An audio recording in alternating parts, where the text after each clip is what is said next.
Welcome to session 159 of the Bible in a Year commentary. If you started this series on the 1st of January, then today should be the 8th of June. Today we'll be looking at Proverbs 25 to 27 and Psalm 4. But so far in Proverbs, we've read through the introductory speeches from a father to his son and started the wisdom one-liners. We learned that wisdom is to be practiced and that these aren't promises or laws, they're principles for living out righteousness and justice. The father started out by warning his son to avoid following those who are wicked. Instead, he should chase after Lady Wisdom, the embodiment of wisdom. Lady Wisdom calls out to all to listen to her, but the foolish ignore her. The father explained the value of wisdom and how it only comes from God.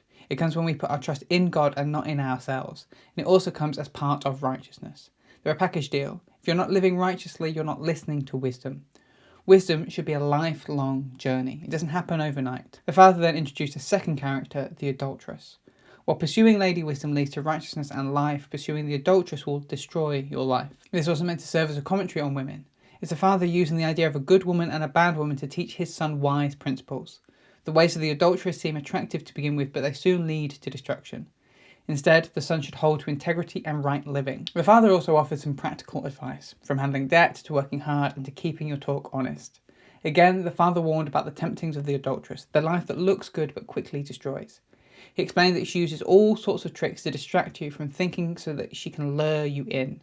In order to protect yourself from this, you need to guard your thoughts from being clouded, not stray too close to temptation, and look beyond the immediate promises of pleasure to the consequences of these actions. In contrast, Lady Wisdom is an open feast where all are invited and should be encouraged to join. As long as you fear God and put your trust in Him and His wisdom, then you will be blessed. All of this then becomes the lens through which the wisdom sayings are looking through. So let's look at Proverbs 25 to 27. As we've mentioned so far, because the Proverbs aren't passages you study but passages you soak yourselves in, I'm not unpacking what they mean. Instead, I'm modelling what applying the Proverbs to your life could look like. Try to find a handful of Proverbs that jump out to you in today's readings. Here are some that jump out to me.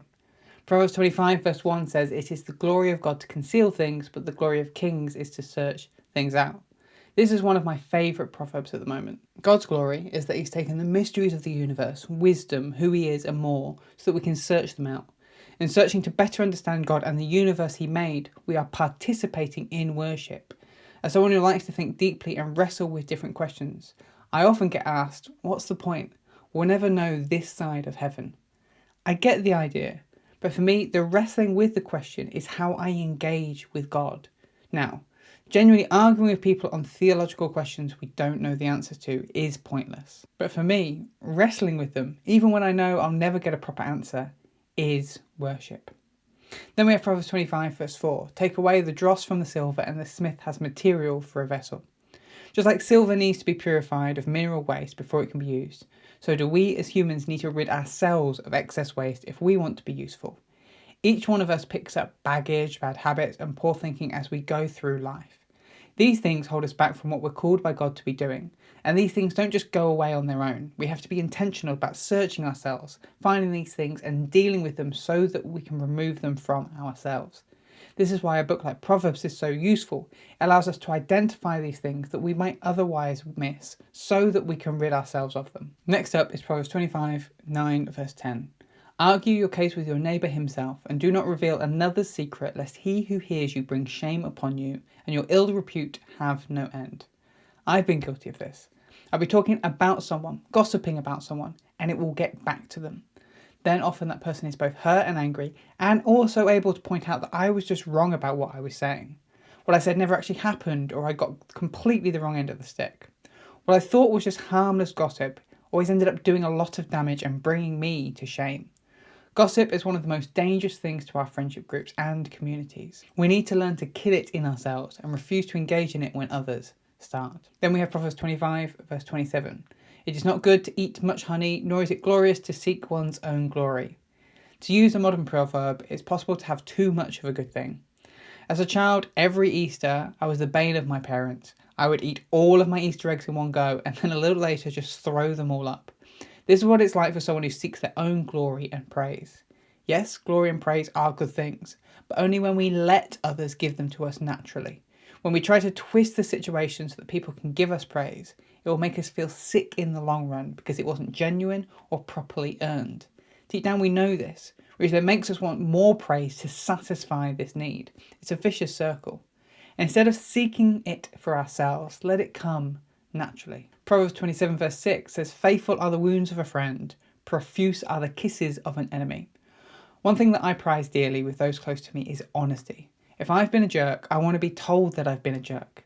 This isn't my friends being mean, it's them giving me some really good information when I can't see it. There are too many people out there that don't like someone but will say nice things to them just to appease them. I don't want to be surrounded by people who say nice things to my face but inwardly don't like who I am. I want people close to me who are willing to tell me the truth even when it hurts because they care for me. Those are some of the proverbs that jumped out to me from Proverbs 25 to 27. Now let's look at Psalm 4. This psalm is attributed to King David and falls into the category of lament psalm. Here's a summary of the structure, but I would recommend checking out the written version of this commentary in the description to see the structure properly for yourself. We have verse 1, asking God to hear and answer. Verse 2, the complaint. Verse 3, declaring trust in God. Verses 4 to 5, wisdom offered to those struggling. And then verses 6 to 8, declaring trust in God. Turning to God, the psalmist's main desire is to know that God is listening. Often when we go through difficult times, the most difficult feeling is like God is silent in our struggles. It seems like they are being accused of something, and they are upset that their honour has been turned to shame and that everyone is making up lies about them.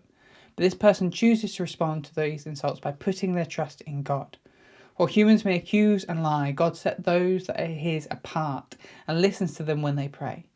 Next, the psalmist gives themselves a pep talk. In the midst of this struggle, it would be very easy to make some poor decisions and do stuff that they shouldn't. Instead, they should not respond out of anger, but take themselves away and think through everything properly. They should make sure they are right before God and put their trust in him. The psalmist is now beginning to pull themselves out of a sense of despair. They could continue like many others, wondering if anything good will happen and begging God to be kind to them. But the psalmist knows that God's will is already for them and has given them the joy they need to survive. And so to end, the psalmist makes the greatest declaration of trust in God. They will sleep peacefully that night, knowing that God is the one who keeps them safe. Just as Psalm 3 is a prayer that was commonly read out in the morning, Psalm 4 was read out in the evening before going to bed each night. These two psalms serve as a reminder of the importance of starting and ending each day with God. It's the greatest way to get through those difficult times. Thanks for joining us today. Take a moment to reflect on what you've read and share your thoughts or questions below. If you're watching in the future, then you can click here for the next session, or you can find the full playlist just down here. To receive these daily commentaries in your email inbox, subscribe via the link in the description below. Have a great day, and I'll see you tomorrow.